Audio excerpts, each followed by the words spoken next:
cuti hamil melahirkan menyusui mestinya minimal 2 tahun. Lebih bagus lagi kalau 30 bulan. Kalau 24 bulan sesuai dengan surat Al-Baqarah ayat 233 itu hanya untuk menyusuinya saja. Tetapi akan lebih bagus lagi kalau sesuai dengan surat Al-Ahqaf ayat 15. Cutinya tidak hanya untuk menyusui tapi juga untuk hamilnya.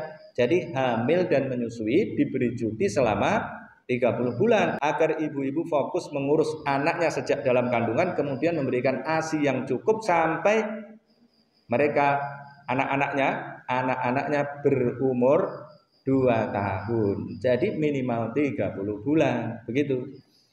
Kalau saya sebagai politisi kemudian memperjuangkan cuti hamil melahirkan menyusui seperti saya perjuangkan di PAN sejak tahun 2013, saya memperjuangkan cuti hamil melahirkan menyusui pada saat ketua fraksinya adalah Mas Catur namanya, Catur Sabto Edi.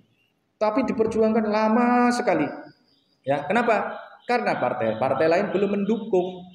Gitu, maka lama, sampai 10 tahun belum berhasil.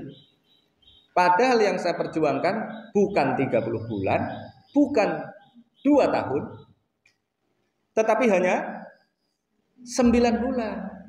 Itu artinya apa? Perjuangan politik itu berat sekali. Maka diperlukan orang-orang yang memiliki skill politik yang di atas rata-rata. Begitu ya. Apakah kalau saya memperjuangkan 9 bulan ini saya dianggap tidak Islami?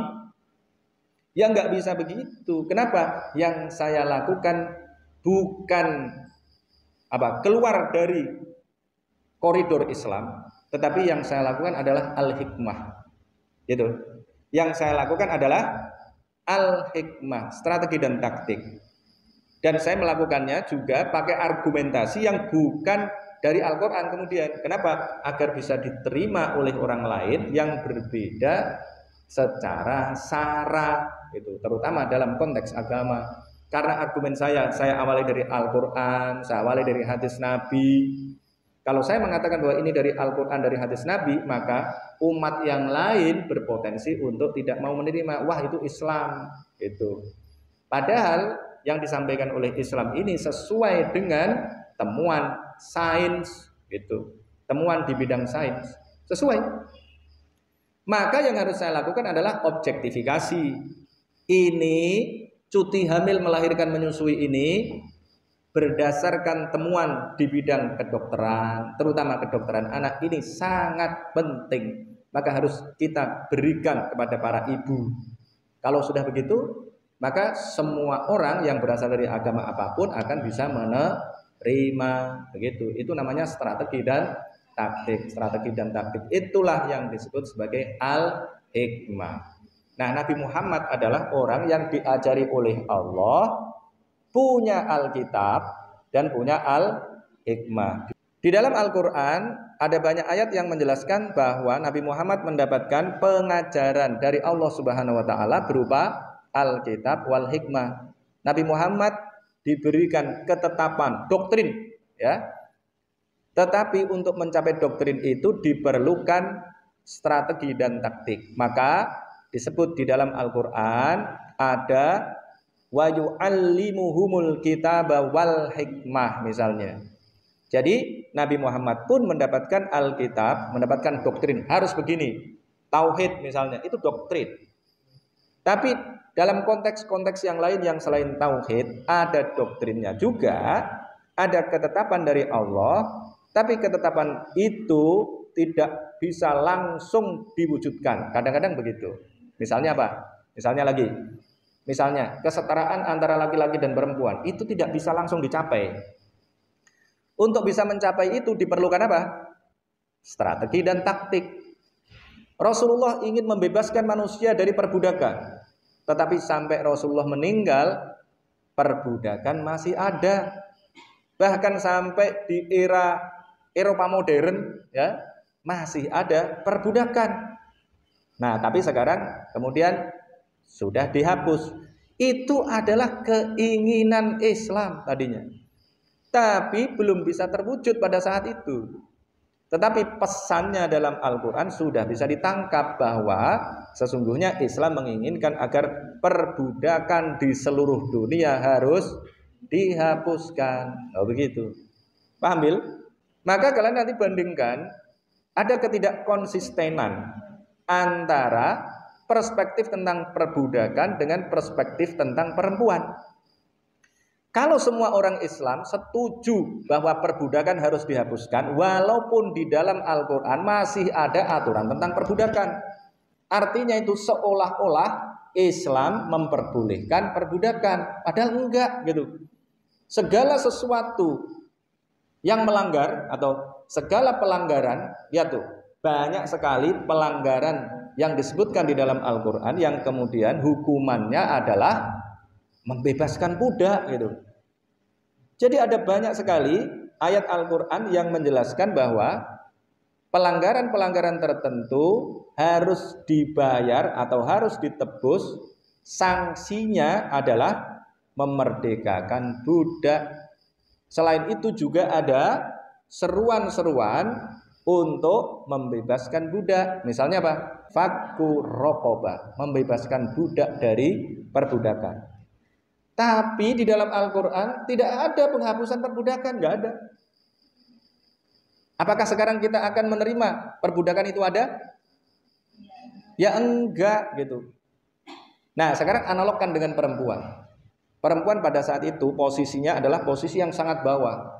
Kemudian dinaikkan oleh Islam. Tapi juga belum sampai pada level setara. Nah kalau menggunakan analog yang sama, mestinya perempuan dan laki-laki setara apa enggak? Posisinya setara apa enggak? Setara, ya. Tetapi kesetaraan ini menggunakan prinsip keadilan. Maksudnya bagaimana? Ya menempatkan perempuan pada posisinya, menempatkan laki-laki pada posisinya. Itu harus dibatasi juga posisinya itu bagaimana? Kalau perempuan harus mau mengandung, melahirkan. Kalau laki-laki harus mau memenuhi tanggung jawab. Kalau ada perempuan hamil melahirkan, menyusui, maka laki-lakinya harus bertanggung jawab menafkahi. Begitu. Itu namanya setara dengan konsep yang adil. Kesetaraannya itu berkonsep keadilan. Sebagai manusia, laki-laki dan perempuan itu setara. Itu. Tetapi dalam menjalankan tugasnya dalam kehidupan sehari-hari, mereka itu harus adil. Menempatkan dirinya masing-masing. Harus dibatasi. Nanti soal ibadah misalnya, mestinya ya sudah adil. Sudah setara itu ya. Di depan Allah itu inna akramakum indallahi atqakum. Kalau kita analogkan antara perbudakan dengan posisi perempuan tadi, itu konsisten enggak analognya? Konsisten enggak? Enggak, lo gitu. Ya kalau kalian setuju perbudakan dihapuskan, maka mestinya juga dalam konteks perempuan yang dihapuskan apa? Kalau perbudakan dihapuskan, sementara di dalam Al-Quran masih ada ayat-ayat tentang perbudakan. Padahal kita semua setuju bahwa perbudakan jangan sampai ada. Kalau Al-Quran mengatakan bahwa ada perbudakan, sementara kalian nggak setuju dengan perbudakan, itu kalian sesuai dengan Al-Quran apa enggak? Enggak, loh gitu. Padahal di dalam Al-Quran ada secara tekstual. Tapi orang yang mikir tahu bahwa yang dimaksudkan Al-Quran adalah kita ini harus menghapuskan perbudakan. Begitu. Analognya adalah Al-Quran hadir pada konteks masyarakat yang mendiskriminasikan perempuan. Dan tadi itu mestinya Alkitabnya adalah innal muslimina wal muslimat wal mu'minina wal mu'minat dan seterusnya. Berarti setara mestinya. Tetapi kemudian dipahami oleh sebagian besar umat Islam bahwa antara laki-laki dan perempuan ini enggak setara sampai kiamat, begitu. Berarti yang mestinya dihapuskan apa? Masyarakat Arab itu masyarakat yang di dalamnya ada perbudakan. Islam tidak setuju dengan perbudakan. Ketetapan dari Allah itu aslinya adalah menghapuskan perbudakan dari seluruh dunia. Tetapi tidak mungkin itu dilakukan pada saat itu. Maka yang dilakukan adalah bertahap, cuma seruan aja. Seruannya adalah membebaskan budak dari perbudakan. Kalau ada orang melanggar aturan, hukumannya adalah membebaskan budak. Itu semangat Al-Quran, itu yang disebut dengan semangat moral namanya. Spirit moral namanya. Sama dengan itu adalah Islam hadir dalam konteks perempuan ini berada pada posisi subordinat. Islam ingin meningkatkan derajat perempuan sampai setara dengan laki-laki. Begitu. Posisinya di hadapan Tuhan itu setara. Sampai Allah kemudian mengatakan bahwa innal muslimin wal muslimat wal mu'minin wal mu'minat wal qanitin wal qanitat wasodiqin wasodiqot. Kemudian ada ayat di surat An-Nisa ayat 32 ya. Wala tatamannau ma faddalallahu bihi ba'dakum 'ala ba'd lirrijali nasibum mimma iktasabu walin nisa'i nasibum mimma iktasabun. Laki-laki punya kerjaannya sendiri, perempuan juga punya kerjaannya sendiri. Berarti kesetaraannya itu terjadi karena masing-masing antara laki-laki dan perempuan memiliki keunggulan komparatif. Jadi setaranya itu bukan karena sama, bukan. Tetapi setara antara laki-laki dan perempuan itu karena laki-laki punya tugas sendiri yang nilainya itu sama dengan yang dilakukan oleh perempuan. Sebaliknya perempuan punya keunggulan yang tidak dimiliki oleh laki-laki. Maka mestinya saat ini dengan spirit moral yang dimiliki oleh Al-Quran itu, apa yang harus dihapuskan?